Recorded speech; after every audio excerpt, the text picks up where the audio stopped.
Hello everyone, নিত্যদিনের রকমারির আরেকটি ভিডিওতে তোমাদের সকলকে জানাই স্বাগত।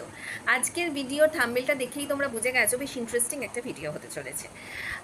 সেটা হচ্ছে যে কি করে আমরা দিদি নাম্বার ওয়ানে যাব, অডিশন কি করে হয়, কোন মেল আইডি বা কোন ফোন নাম্বারে মেসেজ করতে হয়, সব কিছু আজকে আমি তোমাদের এই ভিডিওতে জানাবো। দিদি নাম্বার ওয়ানে কী করে সিলেক্ট হবে, কি কি কোয়েশ্চেন ওরা করে, কিভাবে অ্যাপ্লাই করবে, সব কিছু ইনফরমেশান আমি আজকে তোমাদের এই ভিডিওতে দেবো। তাই জন্য ভিডিওটা স্কিপ না করে পুরোটা দেখবে শেষ পর্যন্ত। আশা করি তোমাদের অনেকটা হেল্প হবে আর তোমরাও আমার মতো দিদি নাম্বার ওয়ানের মঞ্চে নিশ্চয়ই যেতে পারবে। তো প্রথমেই আমি যেটা দিয়ে শুরু করব সেটা হলো যে দিদি নাম্বার ওয়ানে আমরা কি করে অডিশনটা দিতে যাব। তো আমি যখন তোমাদের এই কথাগুলো বলছি স্ক্রিনেতে আমি মেল আইডি আর ফোন নাম্বার এই দুটো জিনিস অ্যাড করে দেবো, তোমরা দেখে নিও।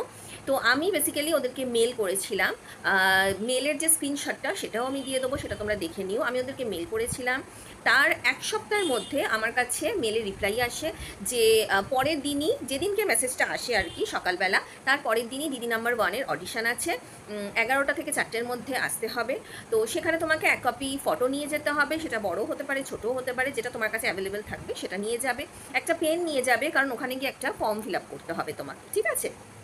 তো এই হচ্ছে তোমার ফার্স্ট স্টেপ, যে মেল আইডি বা হোয়াটসঅ্যাপের যে নাম্বারটা আমি তোমাদের প্রোভাইড করছি সেই নাম্বারে তোমরা তোমাদের নাম, তোমাদের ঠিকানা, তোমাদের এক কপি ছবি আর যদি তোমাদের সিভি থাকে সিভি সেটা অ্যাটাচ করে দেবে, অ্যাটাচ করে দিয়ে পাঠিয়ে দেবে এবং ওদের ওখান থেকে তোমাদেরকে রিপ্লাই দেবে। এবার আমার কাছে সেই রিপ্লাইটা এসেছিল উইদিন 1 উইক।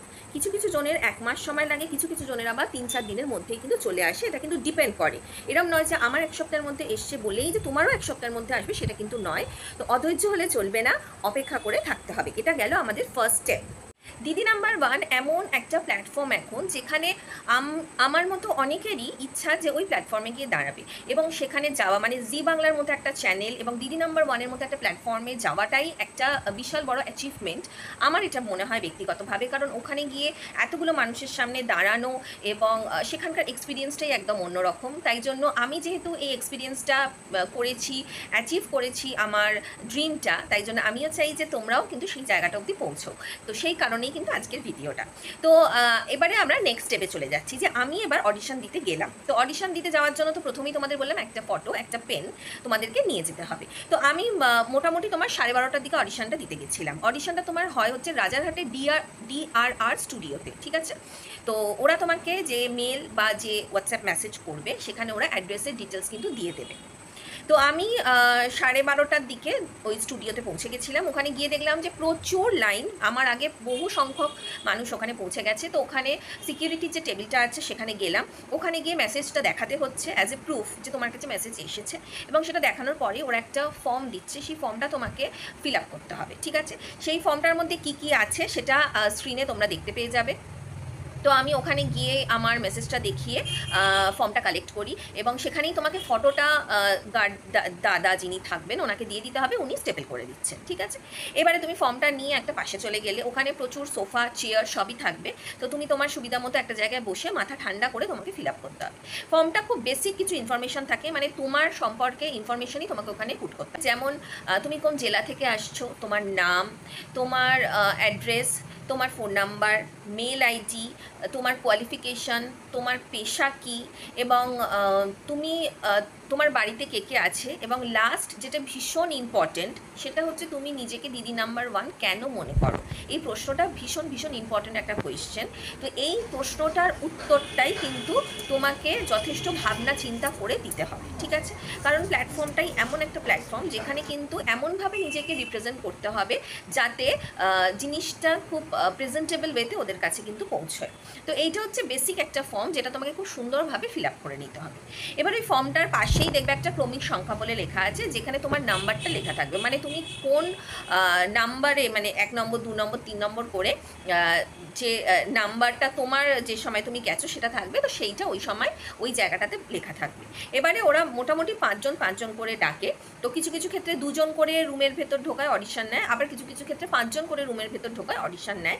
তো তোমাকে ফর্মটা ফিল আপ করে কিছু করতে হবে না, একটা পাশে চুপচাপ রিল্যাক্স করে বসে পড়তে হবে।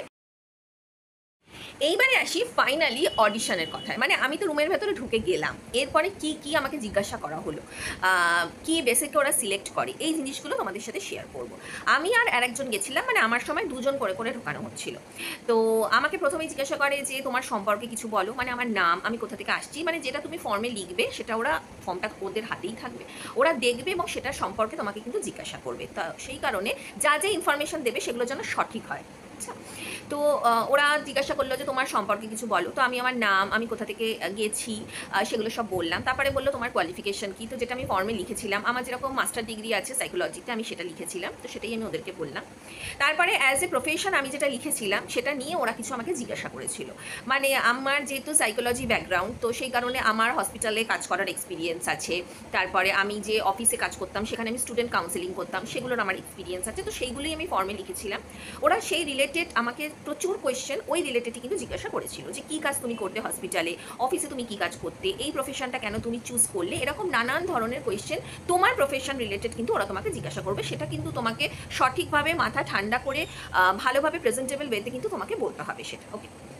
এবং লাস্ট হচ্ছে যে আমাকে যেটা কোয়েশ্চেন করেছিল যে দিদি নাম্বার ওয়ানের কী ভালো লাগে তোমার, এই প্রশ্নটা আমাকে করেছিল। তা আমি আমার মতো করে গুছিয়ে আনসার করেছিলাম যে দিদি নাম্বার ওয়ানের কী ভালো লাগে আমার। তো এই আমাকে এইটুকুই প্রশ্ন করা হয়েছিল। তারপরে ওরা বললো যে ঠিক আছে, থ্যাংক ইউ, যদি কিছু তোমার সিলেকশন হয় তাহলে তোমাকে কল করে জানানো হবে। ব্যাস ওইটুকুই আমার অডিশন। আমি ওখান থেকে বাইরে বেরোই, তারপরে আর কিছু নয়, আমার গাড়ি ধরে আমি বাড়ি চলে আসি। তো পরের দিন আমার কাছে দুপুরবেলায় সন্ধ্যের দিকে কল আসে যে আপনি রোমা সেন, আগের দিন আপনি দিদি নাম্বার ওয়ানের অডিশন দিয়েছিলেন, আপনি সিলেক্টেড। ওকে, তো আমি তো এটা শুনে জাস্ট হাঁ করে তাকিয়েছিলাম যে হ্যাঁ আমি সিলেক্টেড। মানে হঠাৎ করে যেহেতু ফোনটা এসছে, আর জাস্ট আগের দিনই আমি অডিশন দিয়ে এসেছি, পরের দিনই ফোন করে আমাকে বলছে আপনি সিলেক্টেড। তো বলছে যে আপনি সিলেক্টেড এবং তার পরের দিনই হচ্ছে আপনার শুটিংটা আছে। তো সেই রিলেটেড যাবতীয় যা ওরা আমাকে ফোনেতে বলে দিল। তো সেগুলো নিয়ে ডেফিনেটলি পরে আমি ভিডিও তোমাদেরকে দেবো। আজকের ভিডিওটা যেহেতু অনলি অডিশন বেসে এবং কী করে আমরা অডিশন দিতে যাব সেই রিলেটেড, তাই জন্য আমি এর থেকে বেশি কিছু ওরা ফোনে কী বললো আমি সিলেক্ট হওয়ার পর সেটা বলছি না। এরপরে তোমাদেরকে মোস্টলি ইম্পর্টেন্ট কিছু ইনফরমেশান দিই। সেটা হচ্ছে যে যখন আমি অডিশনটা দিতে গেলাম, ওখানে গিয়ে বসলাম, তো আমার কিছু কিছু নিজস্ব ব্যক্তিগত পারসেপশন বলতে পারো ছিল, যেগুলো আমি তোমাদের সাথে শেয়ার করি, যেগুলোতে আমার মনে হয় তোমাদের কিছু হেল্প হতে পারে। ফার্স্ট আমার মনে হয় যে তুমি যখন অডিশন দিতে যাচ্ছ, তোমার ড্রেস আপ, তুমি কী পরে যাচ্ছ, তুমি কিভাবে নিজের মেকআপটা করছো। মেকআপ মানে একদম মেকআপ আর্টিস্টের মতো মেকআপ নয়, বাট খুব সিম্পলভাবে লিপস্টিক, কাজল, মানে খুব উগ্রতা নয়, খুব সোভার ওয়েতে তুমি কি করে, মানে মেন কথা হচ্ছে তুমি কিভাবে রিপ্রেজেন্ট করছো নিজেকে। যেহেতু আমরা দিদি নাম্বার ওয়ানের অডিশনে যাচ্ছি, দিদি নাম্বার ওয়ান একটা এমন প্ল্যাটফর্ম যেটাতে টিভিতে শো করা হবে, তাই না? সেটা যতই সেদিনকে শুটিং না থাকুক না কেন, আমার মনে হয় যে কোনো একটা জায়গায় যখন আমি যাচ্ছি তখন নিজেকে এমনভাবে সেই জায়গায় আমি প্রেজেন্ট করব যেটা দেখে একটা প্রেজেন্টেবল, সফিস্টিকেটেড, সোভার এটা কিন্তু লাগে, ঠিক আছে? তো সেই অনুযায়ী তুমি ড্রেস আপ করে যাবে, সেই অনুযায়ী তুমি হেয়ার, চোখে কাজল পরলে, লিপস্টিক পরলে, বেসিক যেটা করে আমরা বাইরে বেরোই, যে বেসিক যেটা পরে আমাদেরকে ভালো লাগে, নিজেকে আয়নায় দেখে তোমার মনে হয় যে না বেশ ভালো লাগছে, সেই রকমভাবে কিন্তু যাবে। আচ্ছা, 2 নম্বর কথা হচ্ছে যখন তুমি রুমের ভেতরে, আমি ঢুকলাম আর কি, একটা কনফিডেন্স লুক যেন মুখের মধ্যে থাকে। কারণ ওভার কনফিডেন্স যেন না হয় যে এই তো আমি সব জানি, না, একটা কনফিডেন্স লুক যেন থাকে যে তুমি এখানে খেলতে এসছো, তুমি একটা অডিশন দিচ্ছ এবং দিদি নাম্বার ওয়ান সম্পর্কিত তোমার কাছে অনেক কিছু জিজ্ঞাসা করতে পারে। যেরকম আমি আমার কথা তোমাকে বললাম, অনেককেই অনেক রকম কোয়েশ্চেন্স করে, যেমন দিদি নাম্বার ওয়ান রোজ দেখা হয় কি না, দিদি নাম্বার ওয়ান কটা থেকে হয়, রচনা ব্যানার্জিকে কেমন লাগে, দিদি নাম্বার ওয়ানের কিছু কিছু খেলার উদাহরণ। তো আমি তোমাদেরকে এটাই বলবো যে দিদি নাম্বার ওয়ানে অডিশনে যাওয়ার আগে দিদি নাম্বার ওয়ানের খেলাগুলো কী কী হয়, কীভাবে কী হয়, সেগুলো কিন্তু একটু দেখে যাবে।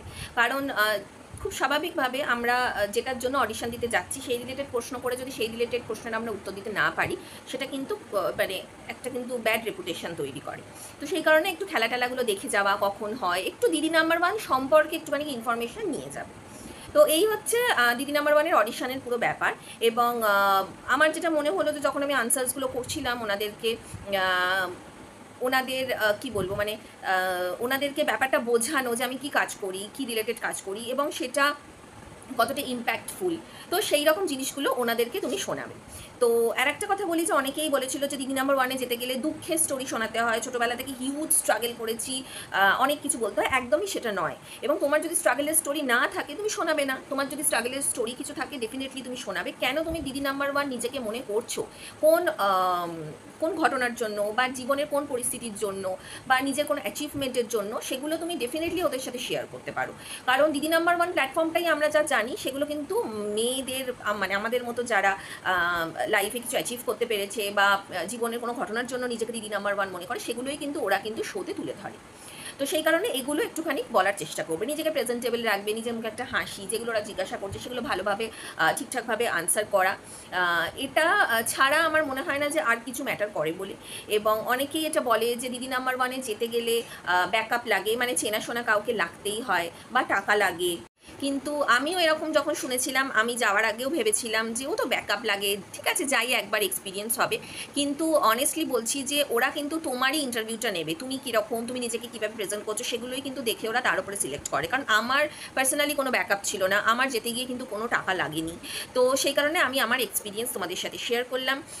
আশা করি ডেফিনেটলি তোমাদের হেল্প হবে। আর যারা দিদি নাম্বার ওয়ানে যেতে চাও তারা ঝটপট করে আমার এই ভিডিওটা দেখার পরে স্ক্রিনে দেয়া যে মেল আইডি বা ফোন নাম্বার আছে তাতে তোমরা নিজেদের ডিটেলসটা পাঠিয়ে দাও।